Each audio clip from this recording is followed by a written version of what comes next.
Welcome to my channel. Subscribe to the channel and listen to my stories every day.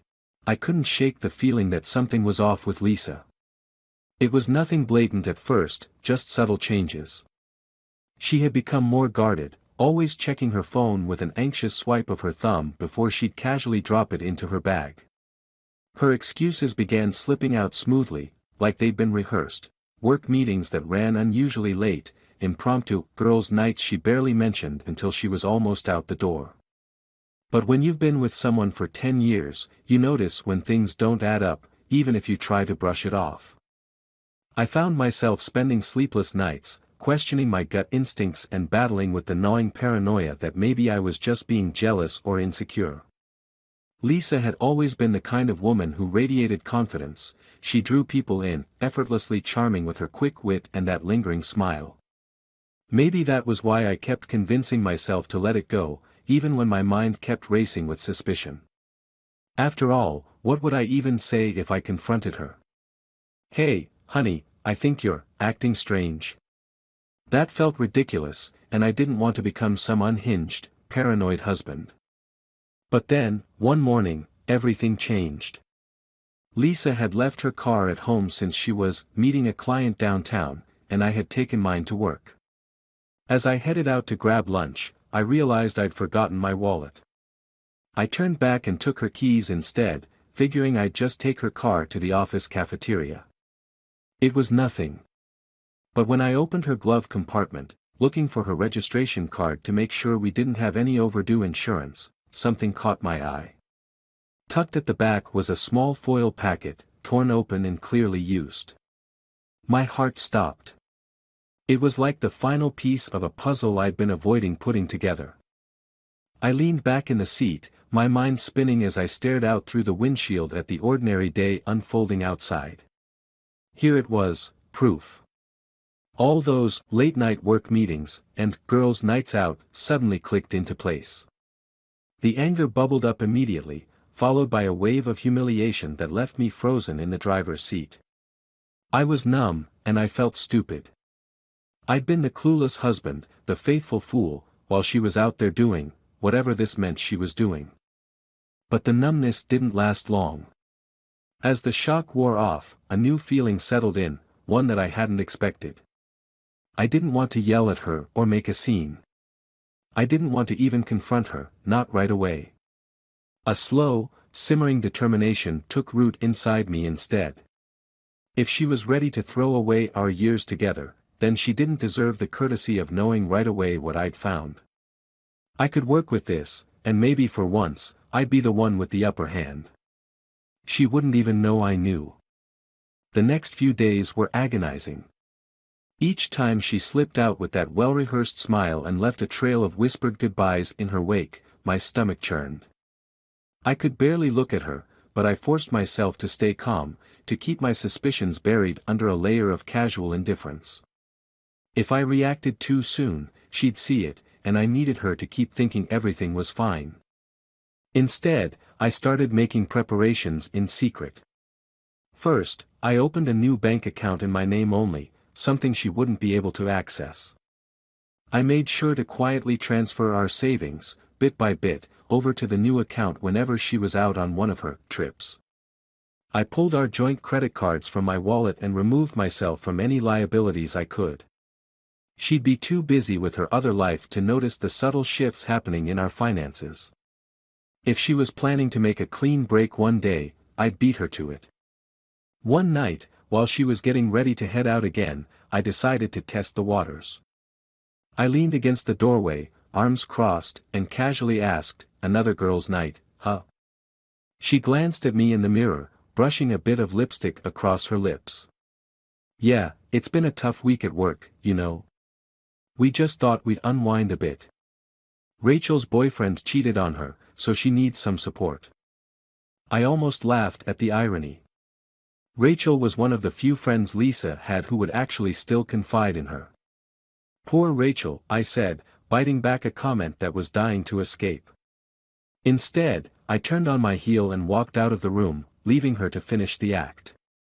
As her footsteps echoed down the stairs, I heard her pause at the door, almost as if waiting for me to say something. But I didn't move, didn't call out a goodbye. She'd know I was asleep by the time she returned, just like always. But this time, it was all part of the plan. The weeks passed in a blur of secretive banking transfers, document retrieval, and nights spent browsing legal websites on divorce procedures. It was incredible how much preparation was needed to untangle a life, and all the while, Lisa had no clue. She was too busy working and supporting her friends to notice that I was slowly dismantling our life together piece by piece. Eventually, I was ready for the next step. As I sat in our empty living room one evening, sifting through a stack of legal papers, my phone vibrated. It was a text from Lisa, letting me know she'd be home late because a client meeting had gone overtime. I didn't bother replying. Instead, I sank back into the chair and thought about how different our relationship had once felt. When we'd first started dating, everything had been easy. I thought we'd be forever, a team, a couple who could overcome anything. But here I was, alone with the truth, looking around our beautiful home that she and I had built together. Or rather, that I had built, while she quietly orchestrated her double life. By the time she arrived home, I'd made up my mind. There would be no explosive argument, no demands for answers she'd twist or deflect. I'd simply let her walk herself into the end of our marriage. And if she had any decency left, maybe she'd realize the destruction she'd caused. When she finally came through the door, her eyes flashed surprise when she saw me sitting there in the dimly lit living room. "Oh, you're still up," she murmured, her voice too casual, too controlled. I could almost smell the guilt and the secrecy on her. I shrugged. "Just couldn't sleep." She shifted uncomfortably under my gaze, likely noticing for the first time that I wasn't smiling, wasn't welcoming her home with the usual warmth she took for granted. But she quickly dismissed it, brushing past me with that same painted smile. As I watched her retreat down the hallway, I realized how different the person in front of me had become. The Lisa I'd fallen in love with had been honest and loyal, or so I had believed. The woman before me now was a stranger, one I'd already started to leave behind. For the first time, I felt a wave of calm wash over me. She could continue her charade, but it wouldn't change the fact that I was already halfway out the door. By the time she realized what was happening, I'd be long gone, and she'd be left with nothing but the life she'd chosen over me. As the days passed, I settled into a rhythm, almost robotic in how I moved through each moment, each day, keeping everything contained. Lisa's lies became easier to stomach somehow, as if I'd grown numb to the ache that had once driven me mad. I was almost impressed by her skill. She didn't even flinch when I asked casual questions, didn't stutter when she explained why she was going out yet again. But in my mind, I kept a clear tally, adding up every excuse and every late night, while moving my exit plan steadily along. One evening, while she was out, I decided to give myself another look at her phone records. It hadn't been hard to get access, I knew her passwords as well as I knew my own. I scrolled back, scrolling past months of calls and messages from work contacts, friends, even my own name. Then, buried in the records from months ago, I saw it, a number with an area code that didn't match any city we had connections to. It wasn't from her office, wasn't a mutual friend. I'd seen it before, many times, and the calls were all long, usually in the evening or late at night, often on the same days she had her girls' nights. I had to know. Pulling up the White Pages site, I plugged in the number. My heart was pounding as I stared at the search bar loading, seconds ticking by before the results flashed across the screen. There it was, a name I didn't recognize, a man's name, and a small town a few hours away. A stab of icy clarity hit me, a bitter confirmation of what I'd feared for weeks now. This was the other man. In that moment, something snapped in me. I was done with guessing and half-truths, done with hiding my suspicion. I needed to know exactly what I was dealing with, so I took the next step. Using some basic internet digging skills I'd picked up over the years, I managed to locate his social media profile.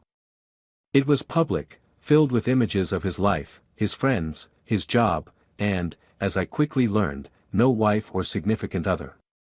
He was a single man, living freely, posting photos of his weekend adventures, and in some of the recent pictures, I even recognized her, Lisa, my wife, slipping into the background of his world as if she'd always been a part of it. I sat back, staring at the screen, my jaw clenched as I scanned picture after picture. There she was, smiling as she stood beside him at some outdoor festival, her hair tied back and her sunglasses perched on her head. She looked different, freer, with a brightness I hadn't seen in a long time. It stung in a way I couldn't describe. For a moment, I closed my eyes, imagining the life she must have been living with him, a life she'd hidden from me while I was here, holding together our life, our marriage, believing in something that had already crumbled. I was still processing it all when she walked in that night. I quickly closed the tab and shut the laptop, masking my fury behind a calm I didn't feel. She kissed my cheek as if nothing were out of place, murmuring a tired, "Hey, hon," and sauntered off to the bathroom to shower. I watched her, wondering what lies she'd told him to explain her return home. The next day, I left for work as usual, but instead of going to the office, I drove to meet a lawyer I'd found online. Her name was Linda Whitman, and from everything I'd read, she was tough, efficient, and had zero tolerance for games. I walked into her office, still feeling dazed, but the moment she started speaking, the haze lifted. Her questions were direct and unapologetic, slicing through my emotions and getting right to the core. She asked me about our finances, our assets, the proof I had of Lisa's affair. She told me how things would go if I filed, what the process would be, and how I could protect myself in case Lisa tried to turn things ugly. "Mr. Jameson," she said, her sharp gaze cutting through the sympathy. "If you're serious about leaving her, I suggest you gather every document, every record, and brace yourself for a fight." I left her office with a clarity I hadn't felt in weeks. I knew now what I had to do, and it wasn't just about leaving, it was about making sure that Lisa faced consequences, that she wouldn't just slip off unscathed. There would be no mercy. She'd made her choices, and I was done feeling sorry for her. From that moment on, everything became part of my strategy. That weekend, while she was away for work, I gathered everything. I combed through our files, collecting all the records Linda had mentioned, bank statements, mortgage documents, credit card bills. I spent hours going through her emails, cross-referencing her work trips with the phone records from that number. Every time I found another call, another email, my anger grew, but it fueled my focus. By the time I was finished, I had everything in place. On Sunday evening, just before she returned home, I took the final step. I cleared out the remainder of our joint account and transferred it to my private one, making sure she'd have no access to the funds we'd built together. In the fridge, I left her a note, "Your move. Let's see if your other life is worth what you're losing." When she walked through the door, I could see the shock on her face as she found the note. She read it once, then again, her expression slowly shifting from confusion to anger. She looked up at me, a million questions in her eyes, but I didn't give her the chance to speak. "Did you think I wouldn't figure it out?" I asked, my voice low and cold. "Did you think I'd just keep letting you play this double life?" She swallowed, her face paling. "What are you talking about?" "Don't lie to me, Lisa," I said, barely keeping my voice steady. "I know about him. I know everything." The words felt bitter, like a poison I'd held on to too long. "It's done. I'm filing, and you won't get a penny more than what I give you." She tried to say something, to deny it, but her face told me everything. She was panicking, desperate to regain control, but I wouldn't let her. I walked past her, grabbing my coat from the hook by the door, not sparing her another look. "You wanted freedom," I said, my back to her. "So have it. You're free to go live that life you've been hiding. But don't expect me to be here when you come back." And with that, I left, knowing I'd finally taken control of a life she thought she could destroy on her own terms. As I walked away from our house that night, I felt a strange calm wash over me, like the world had shifted into focus. I'd been carrying the weight of her betrayal, the simmering anger and humiliation, for so long that finally releasing it left me almost empty. I didn't know where I was going, but I knew I couldn't stay. I needed to clear my head, to get away from the memories that clung to every corner of our life. I drove aimlessly for a while, my mind buzzing, until I pulled into a quiet bar on the edge of town. The place was dimly lit and almost deserted, a perfect sanctuary. I ordered a drink and sat at the bar, watching the amber liquid swirl in my glass. In the silence, I started processing everything I'd just done, each decision and step that led me here. The conversation with Lisa, the way her face had twisted in shock, replayed in my mind. I'd always been the reliable one, the stable partner, the one who wouldn't make waves. But this time, I'd turned her world upside down, and it felt strangely satisfying. As I took another sip, the bartender gave me a sympathetic nod. "Rough night?" he asked. I chuckled, shaking my head. "Something like that." "Want to talk about it?" he offered, polishing a glass with a well-worn rag. "I've heard just about every story out there." "Trust me, you don't want this one," I said, swirling my drink again. "It's a long, ugly story, and the ending, well, it's still playing out." He shrugged, glancing around the empty bar. "Got time, if you do." I thought about it, the absurdity of spilling my life to a stranger. But in that moment, it felt easier than holding it all in. I found myself telling him about Lisa, about the other man, about the years of lies and the discovery that had ripped my life apart. By the time I'd finished, the bartender was shaking his head. "That's brutal," he said, pouring me another drink. "I'm guessing you're not planning on forgiving her." "No," I said firmly, feeling the steel in my voice. "She's done. Whatever she thought she could get away with, it's over." "Good for you," he said, nodding approvingly. "Not enough people know when to walk away. Most stick around, thinking they can fix what's broken. But something like that, there's no coming back from it." I left the bar feeling strangely lighter, a sense of finality settling over me. This was it. I wasn't turning back, and I wasn't going to let her drag me into any more of her games. For the first time in weeks, I felt a flicker of peace, a sliver of clarity. I was free from the lies, the facade, and I could finally start thinking about my own future.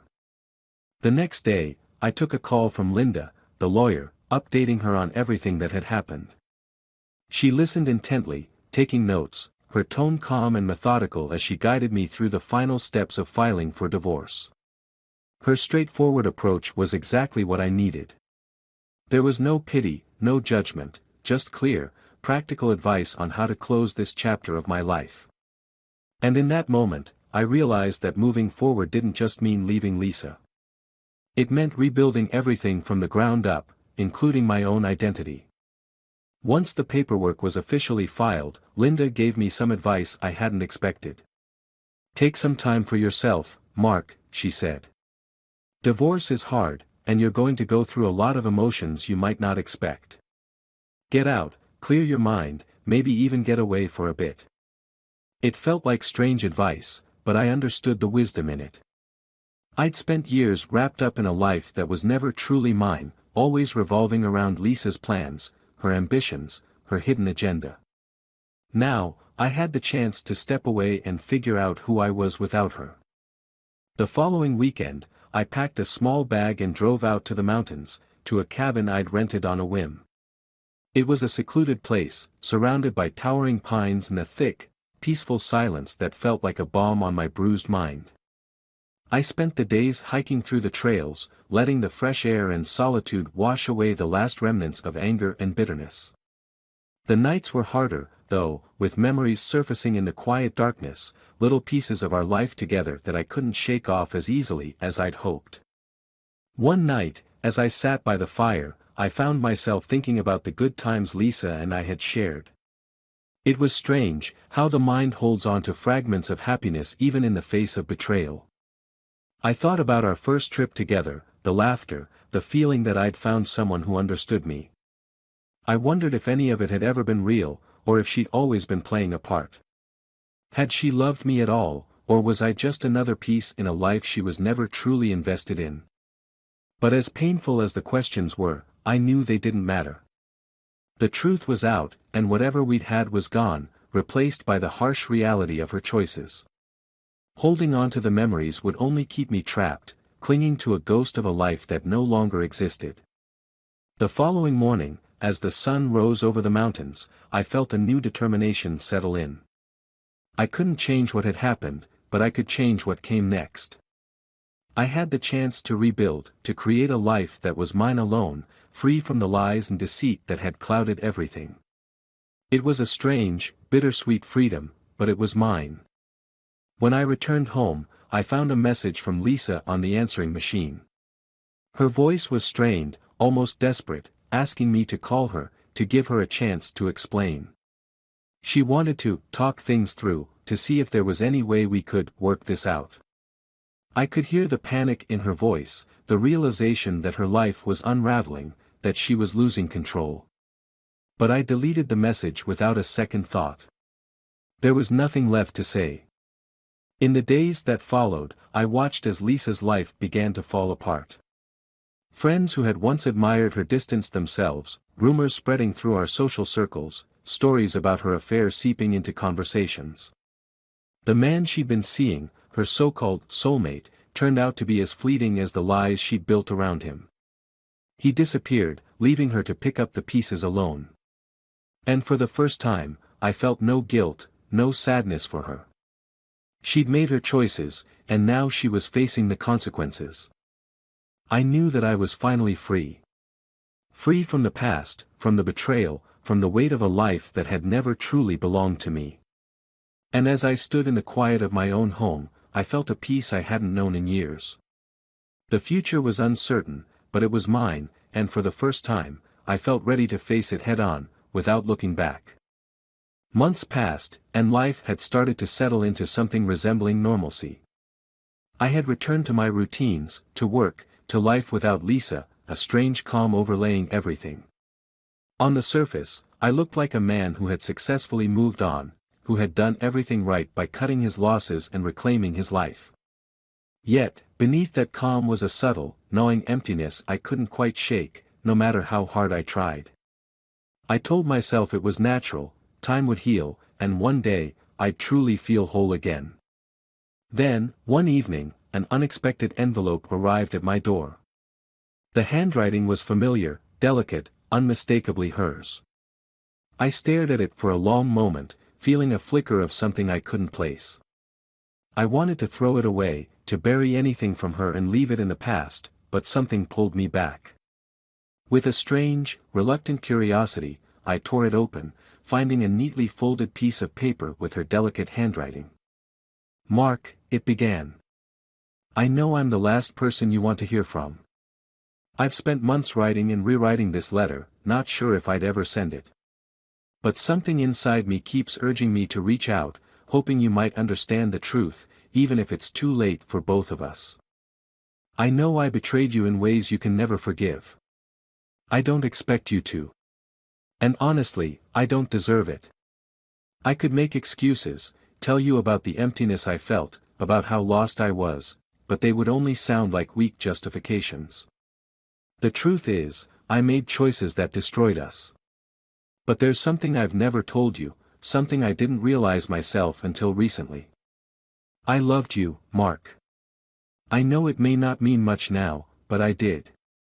And in some twisted way, that love never left. I found myself chasing things that I thought would fill a void, searching for something to prove I was still alive, that I hadn't become invisible. But every time I looked at him, I realized I'd never feel the same way I once did with you. I saw in his eyes what I had thrown away, and I hated myself for it. These last months have been my own kind of punishment, a kind I could never have imagined. And while I know I brought it all upon myself, there's something else you need to know: I'm not well. I've kept this from everyone, even my family. The doctors have found something, a cancer that's spread quickly.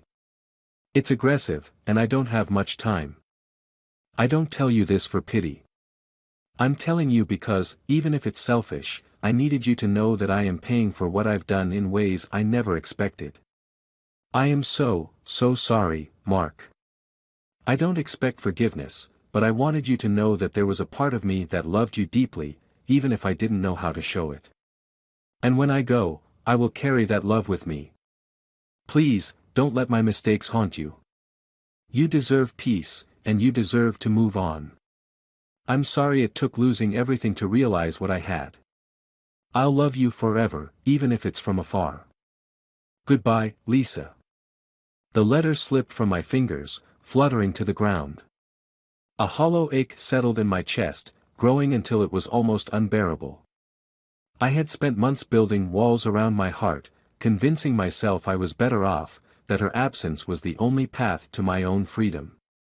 And now, here I was, reading her goodbye, knowing she'd soon be gone forever, carrying this unspoken apology with her. A part of me felt the urge to go to her, to sit by her side and offer some comfort in her final days. But another part of me, the part that remembered every broken promise, every night I'd spent alone, replaying her betrayals, held me back. She had chosen her path, and I had chosen mine. I couldn't go back. The silence grew thick, pressing in around me as the weight of her words settled in. A week later, I heard from a mutual friend that she had been admitted to hospice. They spoke of her family gathered around her, of her weakened, fragile state. And I knew it would be only days now. I thought of reaching out, just once, just to let her know that I'd read her letter, that I'd understood. But I couldn't bring myself to do it. Instead, I chose to carry on, filling my days with work and routines, trying to keep her fading image at the edges of my memory. Then, a few days later, as I was sitting alone in my quiet house, the phone rang. It was late, and I hesitated, staring at the caller ID, recognizing the familiar number of her sister. I answered, already knowing what she was going to say. "Mark," she said softly, her voice cracking. "Lisa, she passed this evening. She wanted me to tell you that she thought of you, at the end. She said she loved you." I thanked her and hung up, feeling a hollow numbness settle over me. I sat in the stillness, letting the words hang in the air. She had loved me, in her own way, a way that was flawed and broken, but love nonetheless. And now, that love, that apology, those words she'd never say to my face, they were all that remained. The next morning, I found myself driving to the cemetery, feeling compelled to say goodbye to her in my own way. I stood at the edge of the grave, watching as they lowered her down, feeling a strange, haunting sadness that I'd tried to avoid but couldn't shake. I realized, in that quiet moment, that I'd never really wanted revenge. All I'd wanted was her honesty, her loyalty, her love. As I walked away from her grave, the weight of it all settled on my shoulders.